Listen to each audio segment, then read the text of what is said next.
Olá, meus queridos irmãos em Cristo Jesus, queridos pastores e pastoras, presidentes das nossas convenções filiadas e também líderes das nossas igrejas em todo o território nacional. Eu quero trazer uma palavra que considero muito importante para todos vocês e para todo o nosso povo, para os membros das nossas igrejas e também para os congregados.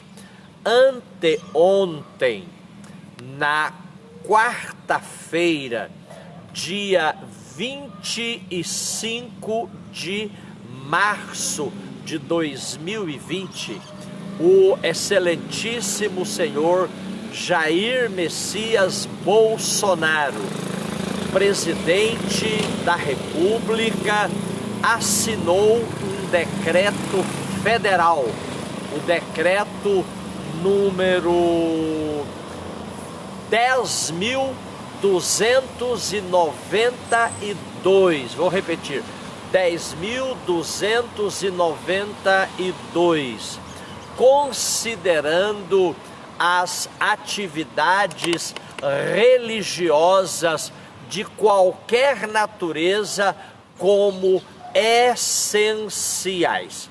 Isso está neste decreto, no artigo 3º, no parágrafo 1º, o inciso 39. O que isso significa? Se as atividades religiosas de qualquer natureza são essenciais, significa que elas são imprescindíveis, elas não podem faltar, elas são muito importantes para a nação brasileira, para o povo brasileiro. Meus queridos, é claro que muitos decretos assinados por prefeitos municipais, decretos assinados por governadores dos estados da federação, esses decretos determinaram, por exemplo, o isolamento das pessoas.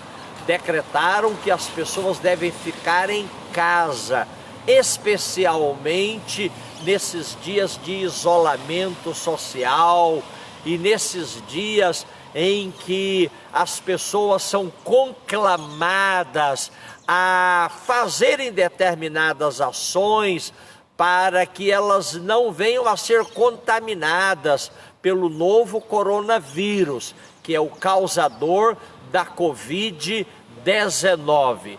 Pois bem, como fica a situação das nossas igrejas? Elas podem se reunir ou não podem se reunir? É claro que um decreto federal, ele se superpõe a um decreto estadual e também se superpõe a um decreto municipal. É aquilo que se chama hierarquia das leis. Uma lei federal, ela deve vigorar, deve vigir em todo o território nacional. Se nós temos então o amparo legal, decreto 10.292, de 25 de março de 2020. Se nós temos esse amparo legal, significa que nós podemos voltar às atividades presenciais. O povo pode estar presente nas casas de oração, nas nossas igrejas em todo o país, em todo o território nacional. Naquele decreto está escrito que devemos observar também as recomendações, as determinações, essa foi a palavra usada, as determinações do Ministério da Saúde. Então, diante de tudo isso, do desejo do povo de Deus, desejo dos crentes de voltar às casas de oração, diante do nosso direito constitucional. É um direito nosso nos reunirmos para os cultos nas casas de oração. E o Estado brasileiro, ele mesmo sendo laico, ele deve assegurar, ele deve garantir o direito do povo se reunir, o direito do povo ir e vir. Então, diante desse desejo do povo, diante do nosso direito constitucional, diante deste decreto federal, nós então estamos liberando os pastores e pastoras das nossas igrejas no Brasil para que neste domingo, repito, para que neste domingo, dia 29 de março, estamos liberando o nosso povo para voltar às casas de oração, para os cultos, para os ensaios, para as atividades de praxe da nossa igreja.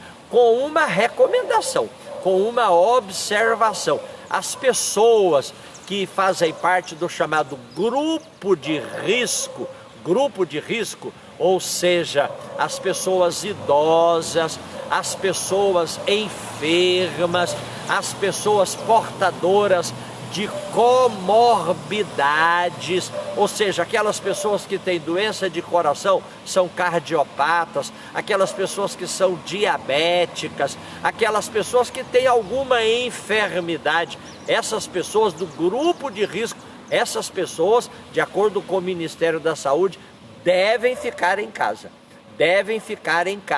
até que passemos uma nova orientação para esses queridos irmãos, amados irmãos. Mas as crianças, os pré-adolescentes, os adolescentes, os jovens, os adultos que estão sadios, que gozam de perfeita saúde, esses sim estão liberados para irem às casas de oração, para se reunirem, para participarem dos cultos. Eu quero apenas pedir aos pastores que essas reuniões tenham um tempo um pouco menor, duração de no máximo 1h15, e que as pessoas procurem, dentro da casa de oração, ficarem um pouco mais afastadas umas das outras, e que usemos também, aquilo que está sendo recomendado pelas autoridades sanitárias do nosso país. Lavar as mãos bem lavadas, inclusive que os pastores estejam disponibilizando álcool gel nas congregações para as pessoas, que mantermos uma distância também, um distanciamento social de 1 metro, 1,5 metros, se possível até 2 metros, as pessoas umas das outras, que evitemos cumprimentar pegando na mão das pessoas, que evitemos abraços, enfim, que a gente que todos nós tomemos os devidos cuidados, tá certo? Mas nós somos um povo de fé, somos um povo que crê nas infalíveis e atuais promessas do eterno Deus para nós.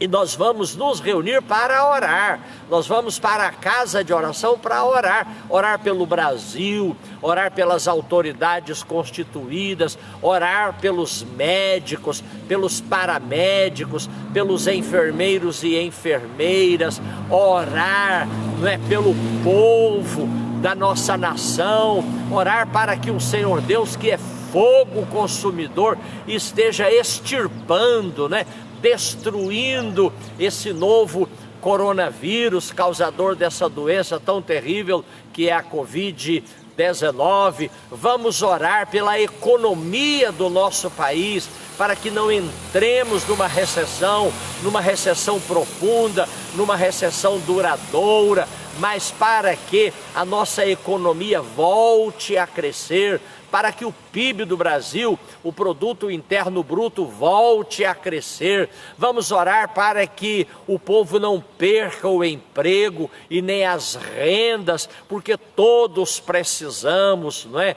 do trabalho, das rendas, de uma boa gestão, de uma boa administração.